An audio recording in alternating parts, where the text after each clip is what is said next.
vous accueillir ce soir à Hannover, un peu chez moi, puisque c'est mon quartier, pour vous présenter le programme de Unis pour Bischwiller de notre liste.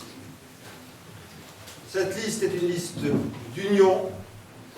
Nous avons su dépasser les clivages du passé pour proposer une nouvelle orientation, une nouvelle politique à notre vie. 33 hommes, 33 et femmes se sont rassemblés sur cette liste et qui ont tous des compétences dans différents domaines, que ce soit économique, que ce soit associatif, que ce soit dans les entreprises, pour relever les défis qui aujourd'hui sont ceux de Bischwiller, pour répondre à vos besoins et aussi aux besoins qui seront les nôtres demain. Avec vous, pour vous, unis pour Bischwiller, nous sommes partis de ce titre, en fait, de DN, qui disait que l'union faisait la force. Je crois que rassemblés, unis, nous sommes effectivement plus forts. Nos propositions, nos engagements. Comme je l'ai dit, nous sommes aujourd'hui dans un contexte économique relativement difficile. Une croissance relativement faible. D'autre part, nous avons la diminution des aides financières de l'État. Ça a déjà commencé cette année.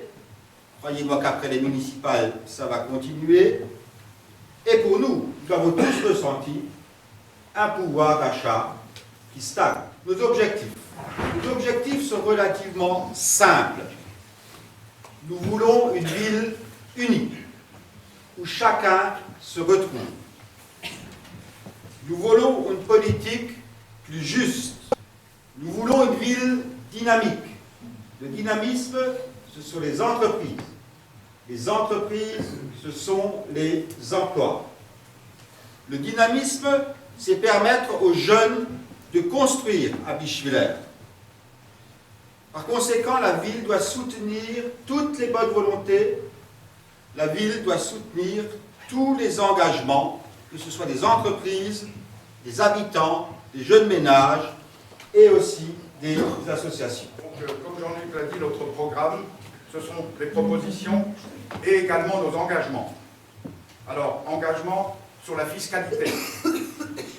Premier point, il l'a dit, c'est vrai qu'actuellement, les finances de notre ville, de notre Comcom, mais aussi de notre pays ne sont pas vraiment roses.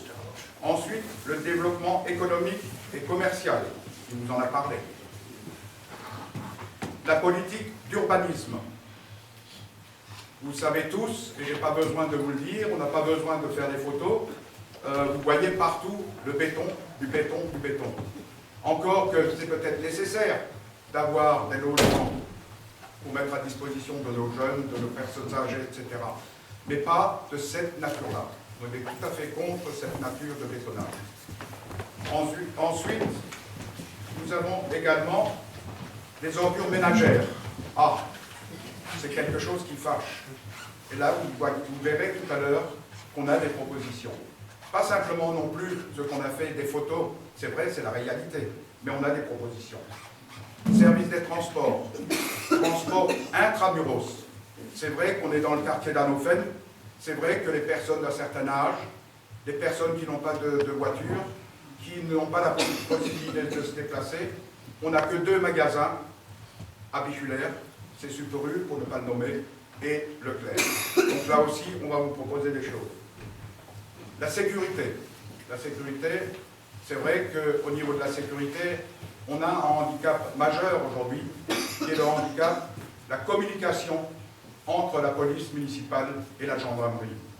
Vous savez que depuis le dernier commandant de brigade de Bischwiller est parti, on n'a plus de remplaçant.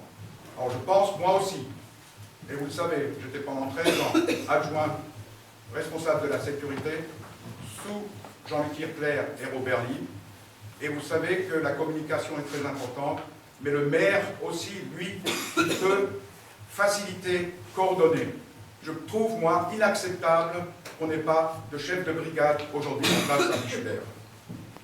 Ce qu'on cherche, au niveau de notre programme, c'est d'équilibrer la situation financière de la ville et de la Comcom. Comme je vous l'ai dit, nous ne ferons pas de promesses démagogiques et irréfléchies. Ce sont des propositions de bon sens que chacun d'entre nous porte. Ce que nous voulons en matière de fiscalité, c'est arrêter d'augmenter les impôts. Plus d'augmentation d'impôts. Lorsqu'on regarde ce qui s'est passé au cours des 7 dernières années, je vous l'ai exposé, nous l'avons exposé dans le premier tract, le deuxième tract, il y a eu 22,72% d'augmentation des impôts locaux à Bischwiller. C'est-à-dire la ville plus la Comcom.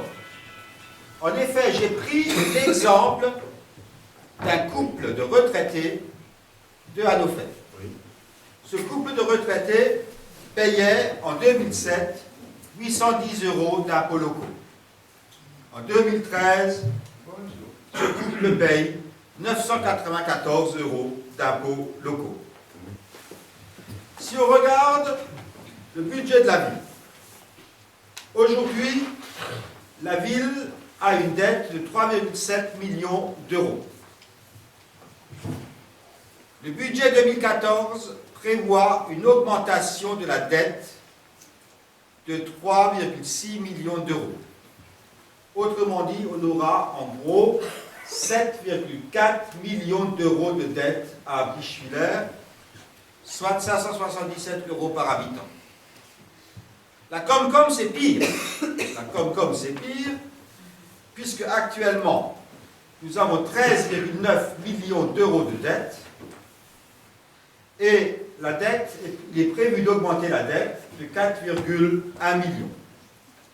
Ce qui veut dire que notre Comcom va être endetté de 18 millions, ce qui représente 821 € par habitant. Ensemble, ça représente 1 400 € par habitant. L'objectif principal et premier objectif que nous avons, c'est de défendre votre pouvoir d'achat en n'augmentant pas les impôts. Et comme je l'ai expliqué, chaque euro qui est dépensé doit profiter à la population, doit profiter à ceux qui veulent entreprendre, doit profiter à la collectivité. Vous voulez ajouter quelque chose? Sur le site Carré Vert, sur le site Match, on achète le match à 1 130 000 €. On démolit le match pour 300 000 €, ça nous coûte 1 430 000 €, et on revend le terrain 830 000 €. 600 000 € à la charge de la ville, et donc du contribuable, c'est-à-dire de nous. Alors moi je pose des questions, pourquoi est-ce qu'on réalise des opérations de ce type-là, alors qu'on pourrait faire des opérations intéressantes en matière, comme je l'ai dit, d'éco-quartier, quartier plus, etc., sur des terrains qui existent. Il n'y a pas seulement le terrain de Marienthal. Quand je regarde ce qui se passe rue des Casernes sur l'ex-terrain Kitty, c'est la même chose. Il est vide. Pourquoi? Est-ce que c'est la spéculation immobilière de certains promoteurs qui attendent que le prix du terrain monte pour le revendre avec une plus-value? Ça, ce sont quand même des sites proches du centre-ville qu'on pourrait exploiter, et qu'on pourrait exploiter intelligemment. Nous pourrons également... La priorité pour nous est dans le service aux habitants. En créant des structures, des aménagements qui répondent aux besoins de la population. Tous les exemples, tous les choix que nous avons faits pour les plus démunis, pour les personnes âgées, pour les jeunes, c'est améliorer le service aux habitants, c'est leur permettre de mieux vivre à Bischwiller. Nos priorités, ça on vient de le dire, c'est de respecter le pouvoir d'achat des habitants de Bischwiller en n'augmentant pas les impôts. Notre priorité, c'est de favoriser l'installation de nouvelles entreprises. C'est de lutter contre le chômage. C'est de créer une nouvelle dynamique à Bischwiller. Notre priorité, c'est d'arrêter le bétonnage, d'arrêter cette architecture qui est peu respectueuse de notre environnement, de notre cadre de vie et de l'histoire de Bischwiller. La priorité, c'est d'avoir une ville propre, avec un service de ramassage des ordures ménagères juste en termes de tarifs et qui prend en compte toutes les situations familiales. Notre priorité, c'est d'assurer l'avenir de nos enfants en modernisant nos écoles, en soutenant les associations et en augmentant les capacités d'accueil dans les crèches et dans le périscolaire.